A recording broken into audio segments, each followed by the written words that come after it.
Eclesiastés capítulo 1, versículo 1 dice la palabra de Dios así: palabras del predicador, hijo de David, rey en Jerusalén. Vanidad de vanidades, dijo el predicador, vanidad de vanidades, todo es vanidad. ¿Qué provecho tiene el hombre de todo su trabajo con que se afana debajo del sol? Generación va y generación viene, mas la tierra siempre permanece. Sale el sol y se pone el sol, y se apresura a volver al lugar de donde se levanta. El viento tira hacia el sur y rodea al norte, va girando de continuo, y a sus giros vuelve el viento de nuevo. Los ríos todos van al mar y el mar no se llena. Al lugar de donde los ríos vinieron, allí vuelven para correr de nuevo. Todas las cosas son fatigosas, más de lo que el hombre puede expresar. Nunca se sacia el ojo de ver, ni el oído de oír. ¿Qué es lo que fue? Lo mismo que será. ¿Qué es lo que ha sido hecho? Lo mismo que se hará. Y nada hay nuevo debajo del sol. ¿Hay algo de que se pueda decir, he aquí esto es nuevo? Ya fue en los siglos que nos han precedido. No hay memoria de lo que precedió, ni tampoco de lo que sucederá. Habrá memoria en los que serán después. Yo, el predicador, fui rey sobre Israel en Jerusalén, y di mi corazón a inquirir y a buscar con sabiduría sobre todo lo que se hace debajo del cielo. Este penoso trabajo dio Dios a los hijos de los hombres para que se ocupen en él. Miré todas las obras que se hacen debajo del sol, y he aquí todo ello es vanidad y aflicción de espíritu. Lo torcido no se puede enderezar, y lo incompleto no puede contarse. Hablé yo en mi corazón diciendo, he aquí, yo me he engrandecido y he crecido en sabiduría sobre todos los que fueron antes de mí en Jerusalén, y mi corazón ha percibido mucha sabiduría y ciencia. Y dediqué mi corazón a conocer la sabiduría y también a entender las locuras y de los desvaríos. Conocí que aún esto era aflicción de espíritu, porque en la mucha sabiduría hay mucha molestia, y quien añade ciencia añade dolor. Esta es la palabra de Dios. Vamos a orar. Padre Celestial, en esta mañana te rogamos, Padre, que seas tú el que hable poderosamente a nuestro corazón y que podamos escuchar la palabra tuya, Señor, para que entre como una espada de dos filos y que discierna incluso las intenciones de nuestro corazón, para que podamos nosotros entender lo que tú tienes para nosotros el día de hoy, y que nos puedas conceder, Señor, el que podamos escuchar tu palabra. Quita cualquier distracción, Señor, que pudiera mover nuestro corazón del lugar en el que debe de estar, y que podamos nosotros escuchar y poner en práctica lo que tú tienes para nosotros el día de hoy. Lo pedimos en el nombre de nuestro Salvador Jesucristo. Amén. Pienso que si hay un libro en el Antiguo Testamento que ha dejado perplejos a muchos lectores, es el libro de Eclesiastés. Es uno de los libros en el Antiguo Testamento que muchas personas consideran que es difícil de interpretar, es difícil de saber exactamente qué es lo que busca comunicarnos. Para algunos es un libro demasiado, quizá como depresivo, un libro triste, ya que continuamente llama a las cosas como vanas. Esto es vanidad, aquello es vanidad, y todo esto es vanidad. Otros dicen, este libro trae contradicciones, porque a veces parece alabar la vida y otras veces parece aborrecer la vida. Y la confusión que causa este libro ha llegado a tal grado que algunos eruditos han cuestionado si este libro debería de estar en la Biblia. Pero, hermanos, vamos a dejarlo bien en claro. Nosotros creemos que este libro es inspirado por Dios, que es infalible, que es inerrante y que nos enseña la verdadera palabra y voluntad de Dios para nosotros. Lo que vamos a aprender, hermanos, es que este es un libro honesto, que habla de la realidad del sufrimiento, de las aparentes contradicciones de la vida, del dolor, pero que también nos recuerda la importancia de la fe y del Salvador que tenemos. ¿Por qué estudiaríamos un libro como Eclesiastés? Quizás se hagan ustedes la pregunta. Bueno, porque vamos a analizar a través del estudio de este libro cómo se ve la vida sin Dios. También este libro vale la pena que lo estudiemos para tomar en serio las injusticias que vemos a nuestro alrededor, para admitir la dureza de nuestro trabajo, porque va a hablar también de eso, para analizar la vanidad del placer, para buscar la sabiduría y para estar seguros de cuál es el propósito de nuestra existencia. En este primer capítulo vamos a estar analizando la vanidad de la vida y la vanidad de la sabiduría sin Dios. Y aprenderemos que cuando quitas a Dios de la ecuación de tu vida, hermano, hermana, todo es vanidad sin Dios. Vamos a ver en específico dos cosas. Y la primera cosa que vamos a ver es el primer punto. La vida es vanidad sin Dios. La vida es vanidad sin Dios. Regresen conmigo, si no están en Eclesiastés, voy a leer de nuevo el versículo 1. Estamos en el primer capítulo. Palabras del predicador, hijo de David, rey en Jerusalén. Bueno, hermanos, lo primero que vemos en este versículo es que el autor se pone una especie de seudónimo. Se llama a sí mismo el predicador. En la historia de la iglesia, la mayoría de los intérpretes conservadores identifican a este predicador con Salomón, que fue el hijo de David y que fue rey en Jerusalén.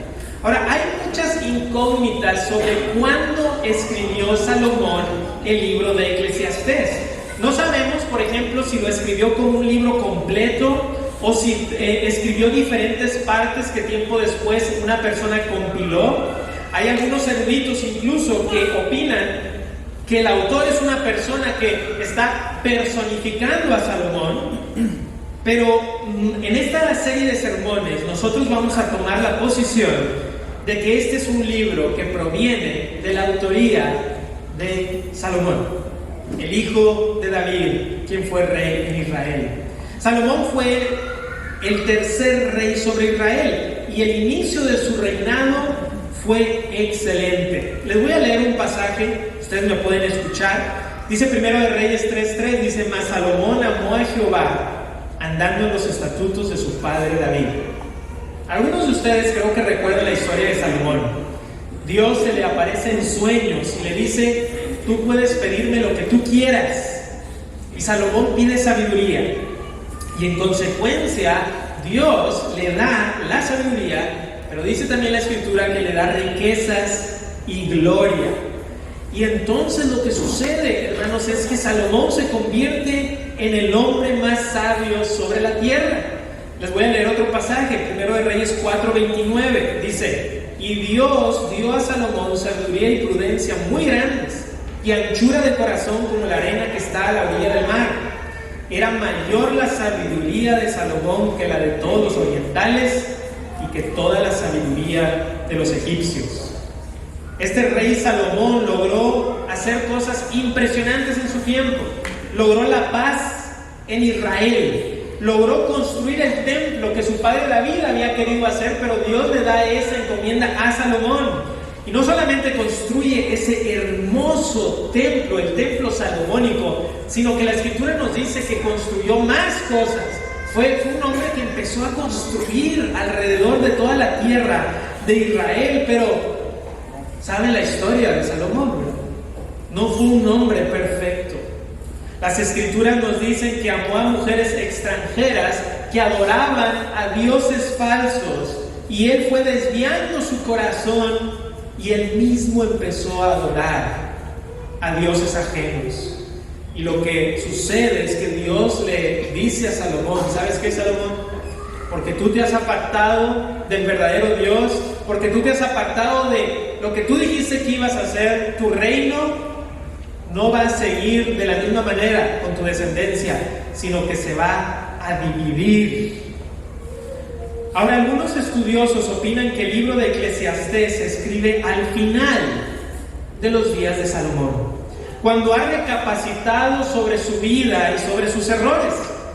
Ahora, es imposible ser dogmático sobre esto porque el libro de Eclesiastés no nos da una fecha exacta de cuándo se escribió, pero yo me inclino a pensar de esa manera, que este libro representa la recapacitación de Salomón. Y que al final de sus días. Y si ustedes ven, se llama a sí mismo el predicador. Ya vieron el versículo 1, dice el predicador. Y la palabra hebrea para predicador se puede traducir como el maestro. O algunos lo traducen como el pensador. O sea, palabras del maestro. O palabras del pensador. Es decir, este predicador está enseñando, pero también nos va a enseñar una filosofía de vida. Es un pensador que los griegos llamarían un filósofo. Para él es hebreo. Pero si Salomón hubiera vivido en la cultura griega, probablemente le hubieran dicho el filósofo, el rey pensador, el rey maestro. Porque él va a estar empezando a disertar y a decirnos sobre la realidad de la vida como él la está percibiendo, como un ser humano, si bien sabio, pero sigue siendo un ser humano. Y miren qué interesante que como un buen maestro, Salomón comienza el libro con su tesis.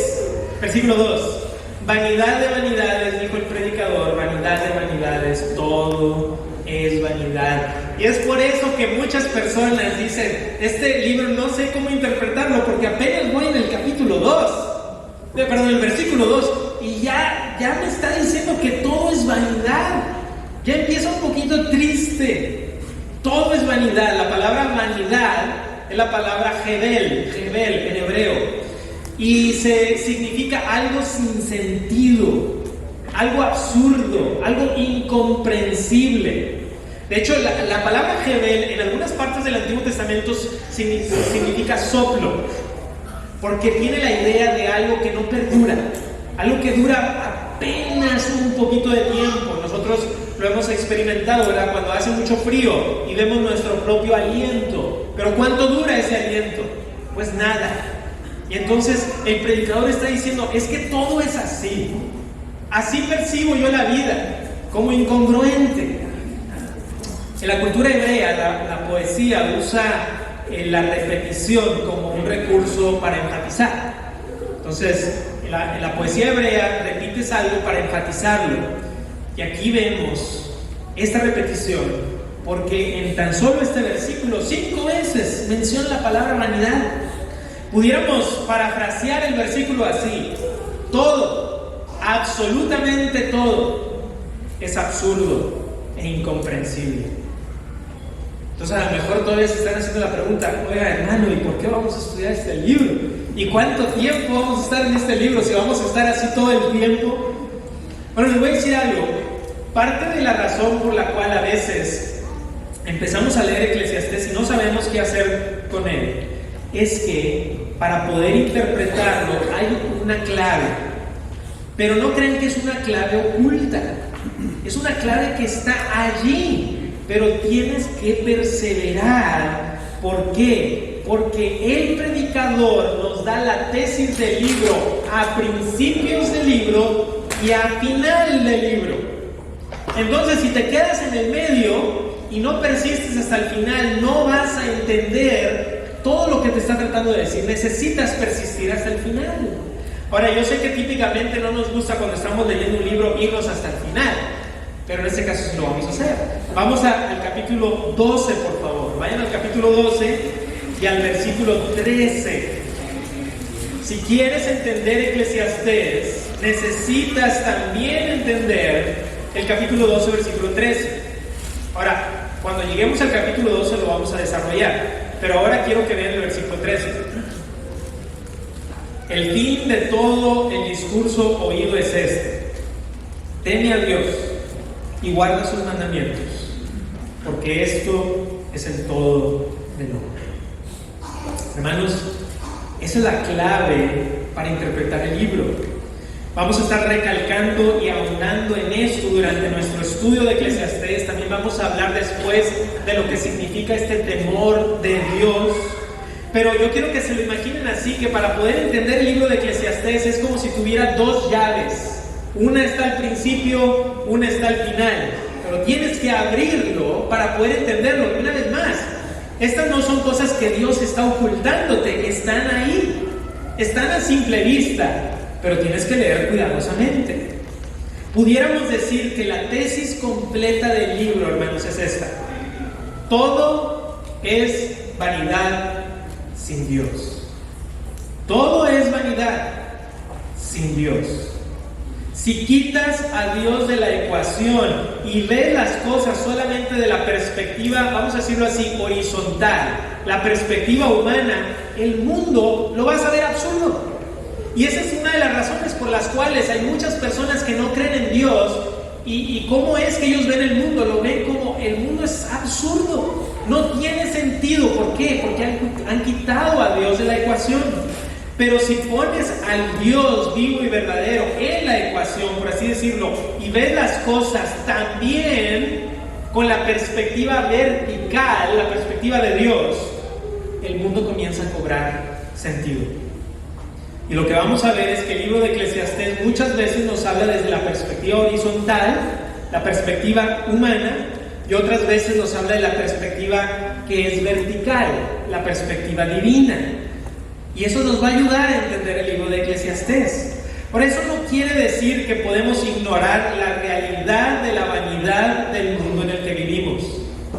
Este es un libro honesto y nos va a demostrar que cuando no tienes una perspectiva divina, todo a tu alrededor va a carecer de sentido. Miren los versículos 3, voy a leer hasta el 8. Dice: ¿qué provecho tiene el hombre de todo su trabajo con que se afana debajo del sol? Generación va y generación viene, mas la tierra siempre permanece. Sale el sol y se pone el sol y se apresura a volver al lugar de donde se levanta. El viento tira hacia el sur y rodea al norte, va girando de continuo y a sus giros vuelve el viento de nuevo. Los ríos todos van al mar y el mar no se llena. Al lugar de donde los ríos vinieron, allí vuelven para correr de nuevo. Todas las cosas son fatigosas, más de lo que el hombre puede expresar. Nunca se sacia el ojo de ver, ni el oído de oír. Entonces, hermanos, aquí en el versículo 3 aparece una frase que vamos a ver durante todo el libro de Eclesiastés, y es la frase debajo del sol. Esta frase y otras frases similares aparecen casi 90, un poquito alrededor del número 90 veces a lo largo del libro. La frase debajo del sol o una frase similar aparece continuamente durante este libro. Esa expresión debajo del sol representa la vida humana en esta tierra, y en algunos contextos del libro representa la perspectiva humana del mundo. Lo vamos a estar viendo. Y en estos primeros versículos se habla sobre el trabajo. Los seres humanos pasan mucho tiempo trabajando. Sin embargo, el predicador da varios ejemplos de cómo esto al final es absurdo.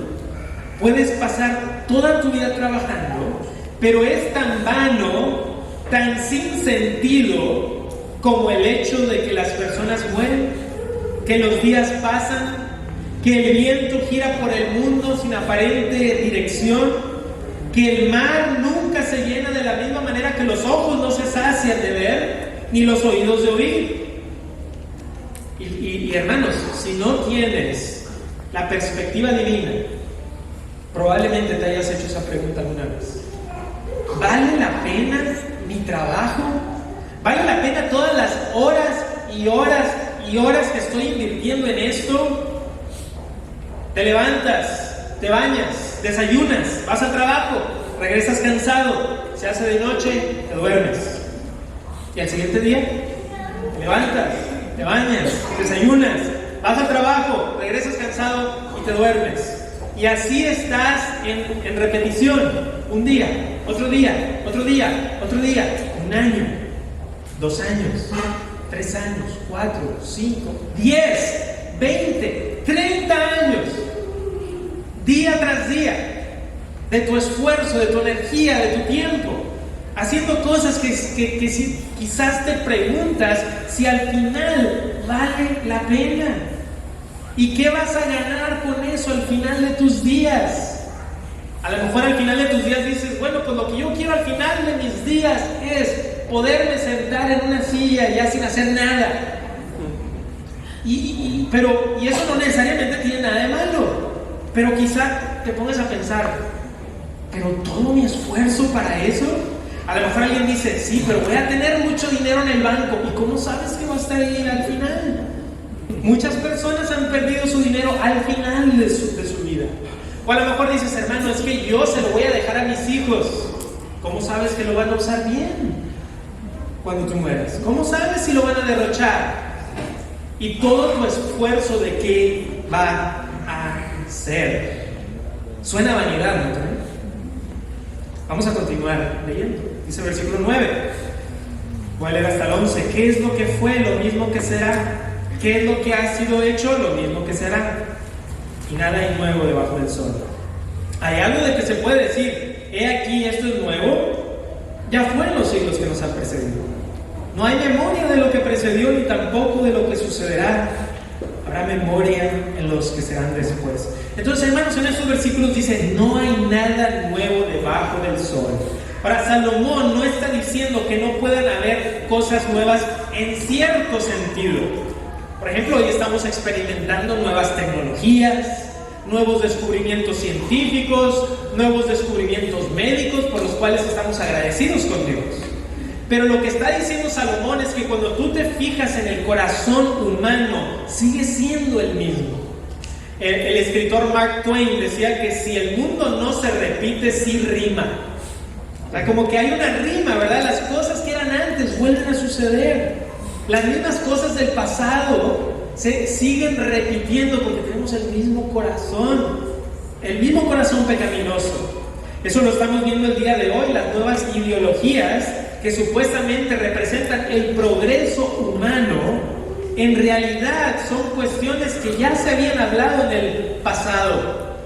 Muchos dicen, no, es que no es algo nuevo, es el paganismo, pero en un nuevo paquete.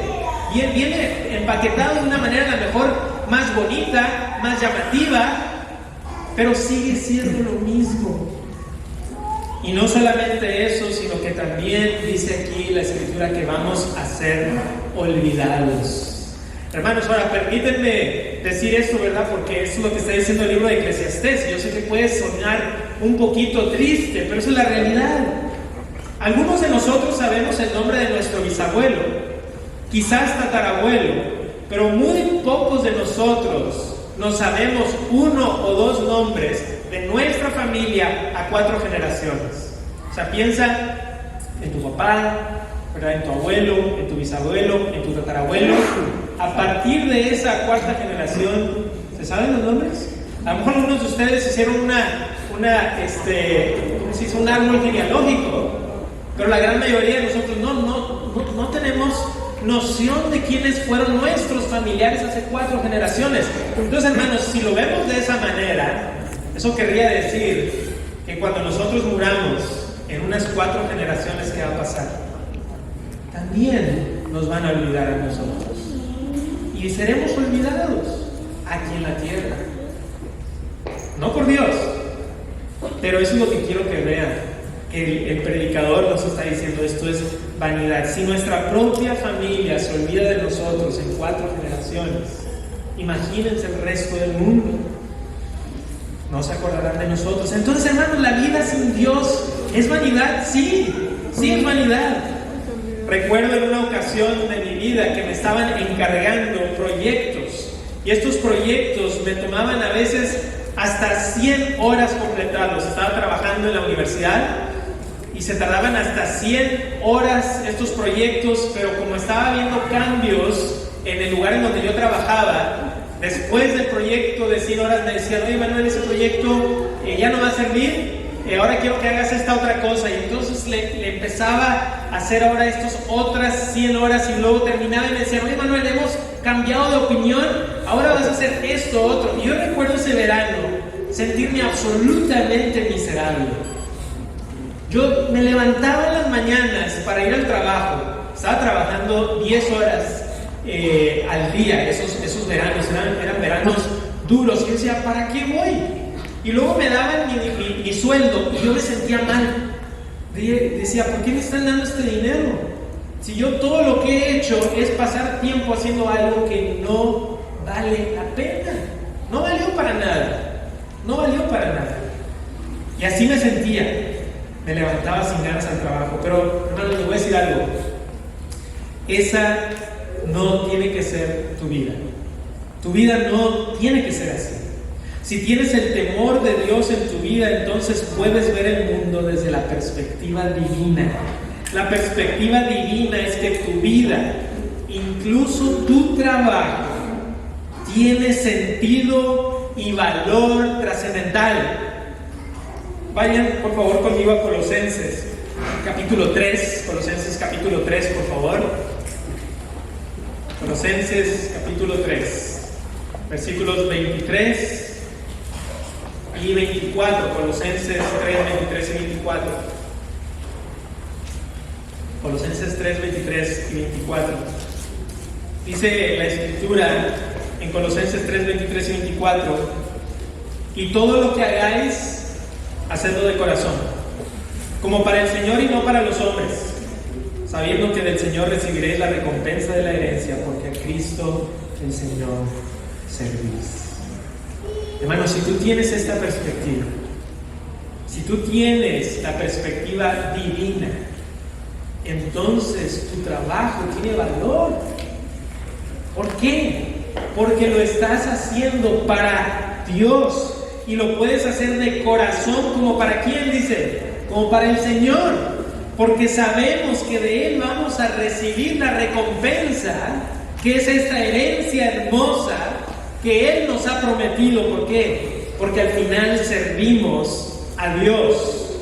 Él es el que tiene esa recompensa.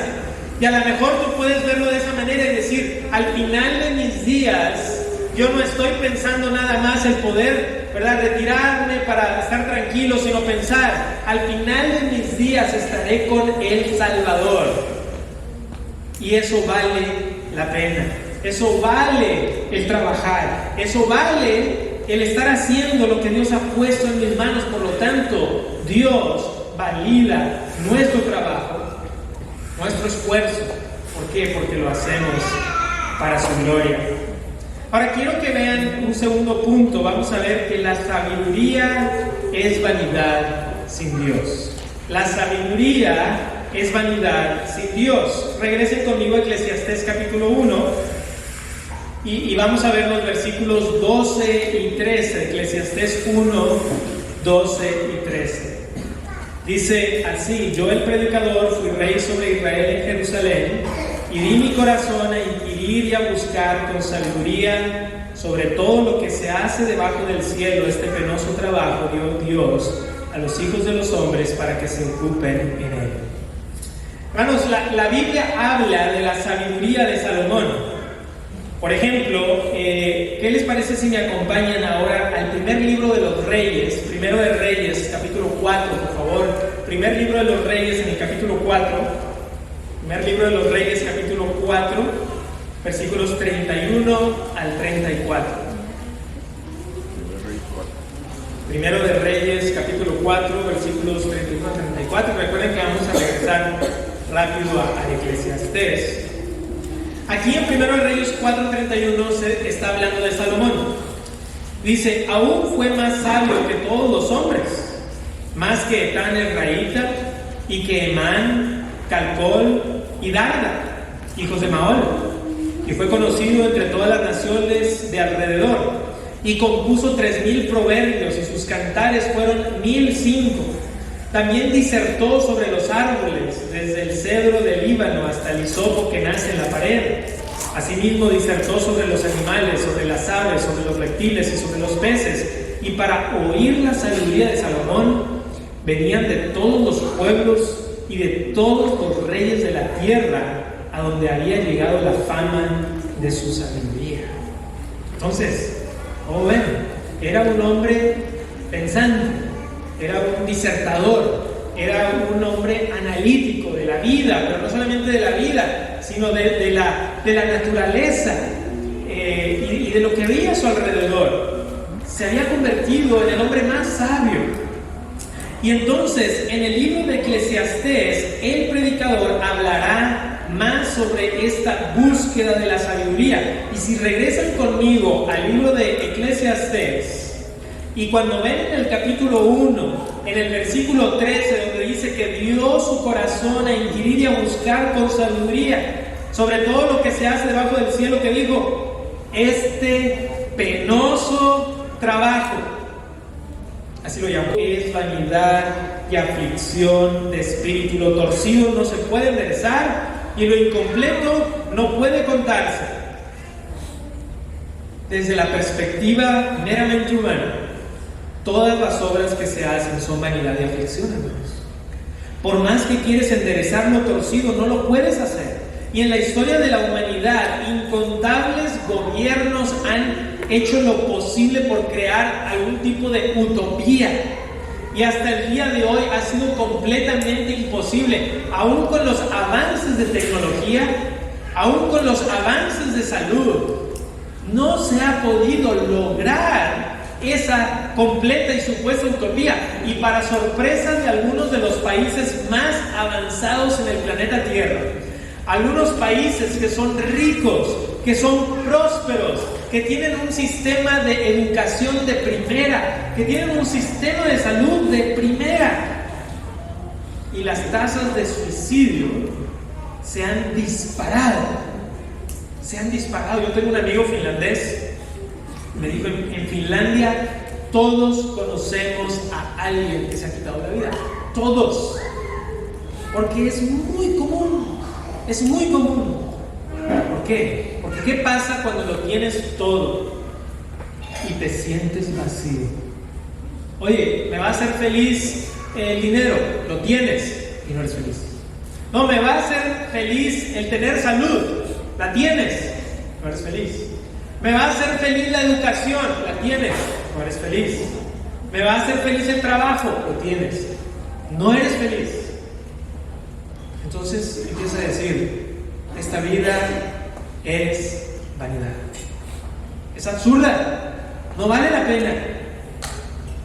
Entonces, hermanos, vemos que lo que aquí está diciendo el predicador es real en el mundo en el que vivimos.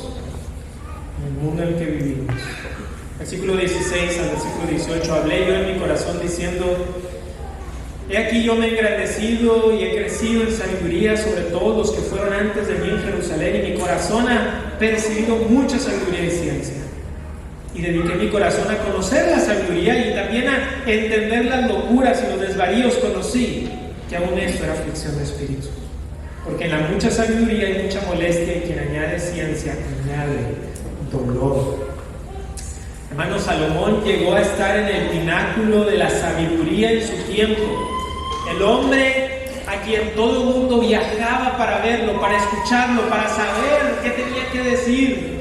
Un hombre que no solamente dedicó su vida para entender la sabiduría, sino también las locuras y los desvaríos. Él quería entender lo que hacía sentido y lo que no tenía sentido. Lo quería entender todo. Era un hombre curioso. Yo me imagino a Salomón que todo le daba curiosidad, todo quería saber. Veía algo de la naturaleza, quería saber. Escuchaba algo, quería saber. Era una persona curiosa. Pero ¿qué encontró? ¿Qué dice que encontró? Molestia y dolor. Molestia y dolor. Porque la sabiduría sin Dios es vanidad. Y hermanos, eso también aplica dentro del cristianismo. Puedes saber mucho sobre Dios sin conocer a Dios. Puedes tener mucho conocimiento teológico, pero si no está afectando tu vida, si no está afectando tu corazón, te tengo una noticia: es vanidad. Vanidad. Si dedicas tu vida al mero conocimiento de Dios, pero no llegas a conocer a Dios, lo único que te espera al final del camino es lo que dijo Salomón. Te espera dolor y molestia. Él ya pasó por ahí, te lo está advirtiendo. Dice, ya caminé yo ese camino. ¿Sabes qué hay al final? Dolor y molestia. Hermanos, tristemente eso es algo que yo observé cuando estuve en el seminario teológico. Conocí a compañeros que estaban entregados al Señor, y conocí compañeros que tenían mucho conocimiento teológico, que estaban listos para debatir hasta el aspecto más pequeño de la Escritura, pero nunca les hables sobre evangelizar. No, eso qué flojera. Estaban listos para todo lo que fuera una buena pelea. Pero cuando se trataba de vivir su vida cristiana, lejos del Señor, tanto así que yo a veces pensaba, Señor, protege a la iglesia donde va a ir este joven, porque va a ser un desastre si sigue así. Si no se arrepiente, ¿qué va a hacer? Va a ir nada más a hacer desastres. Miren cómo, se los voy a leer yo, miren lo que dijo Pablo a Timoteo. Dice, el siervo del Señor no debe ser contencioso, sino amable para con todos, apto para enseñar, sufrido. Sí hay que enseñar, pero ¿cómo? Que con mansedumbre corrija a los que se oponen, por si quizá Dios les conceda que se arrepientan para conocer la verdad.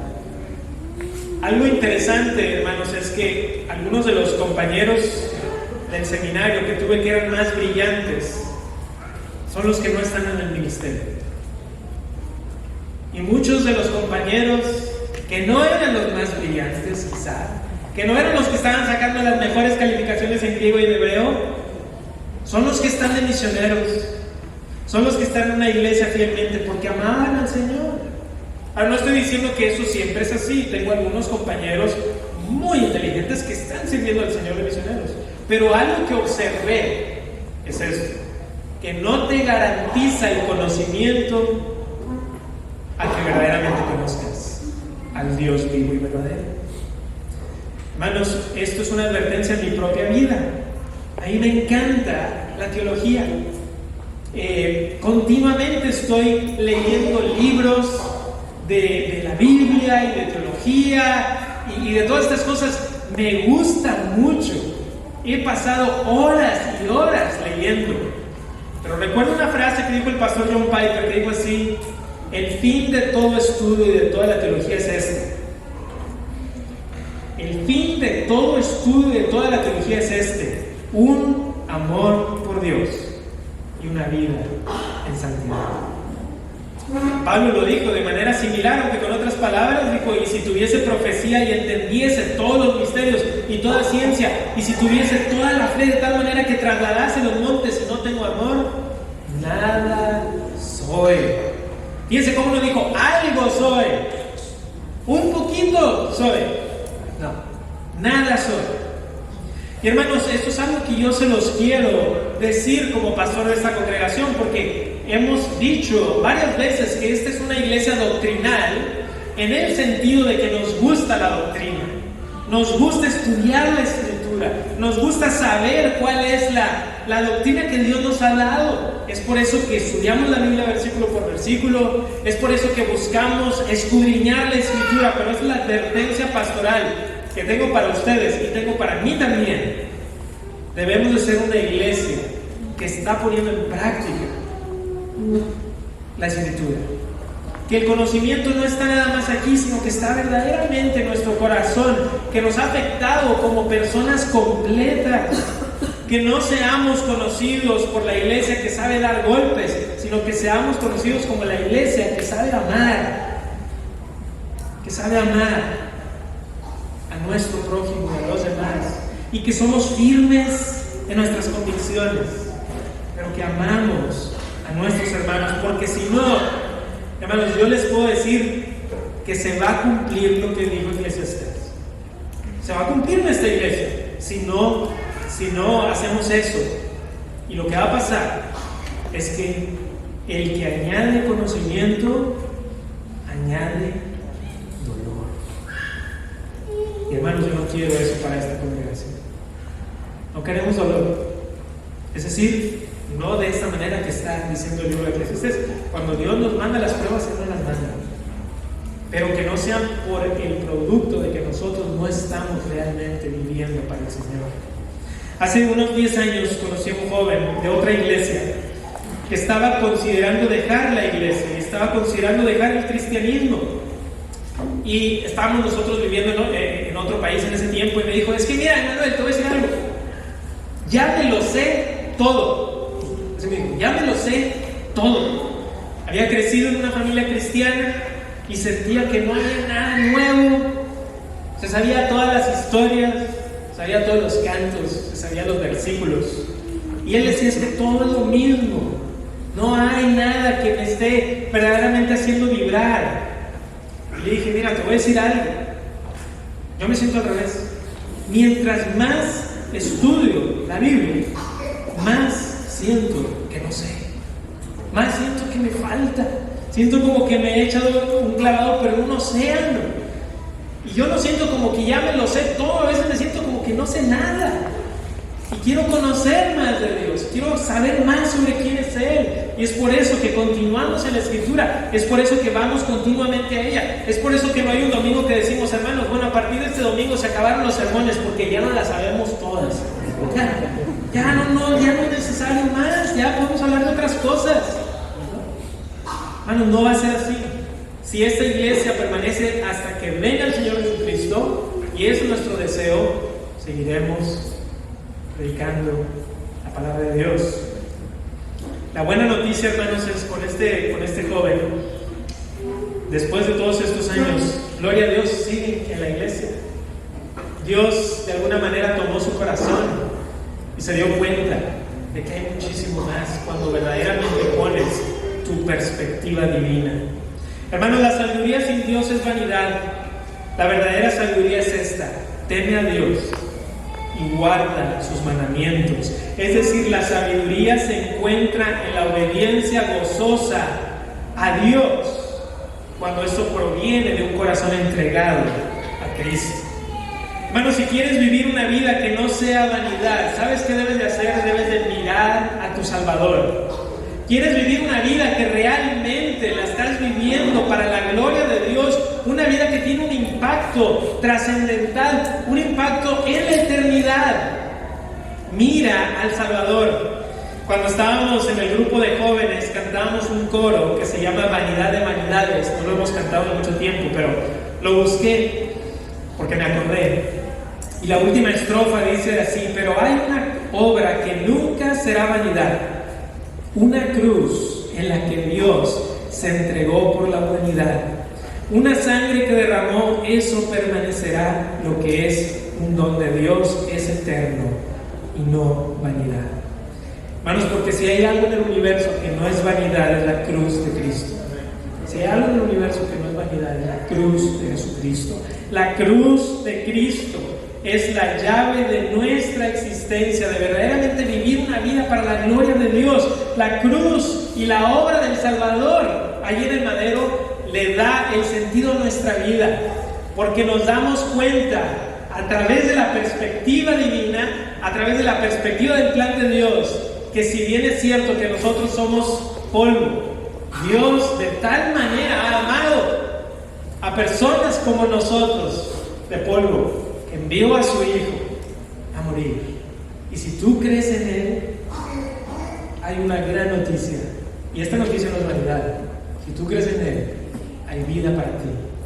Hay vida, hay propósito, hay gozo. La cruz, en esa cruz el Dios del universo murió para traer salvación a todo aquel que cree. Y por medio de la cruz la vida no es vanidad, sino lo contrario, es un gozo duradero. Así que, queridos hermanos, querido hermano, querida hermana, mira al Salvador. Vive una vida que le traiga gloria, una vida que no sea vanidad, sino una vida que sea gozo abundante para la gloria de Dios. Vamos a orar. Padre, estamos agradecidos, Señor, contigo,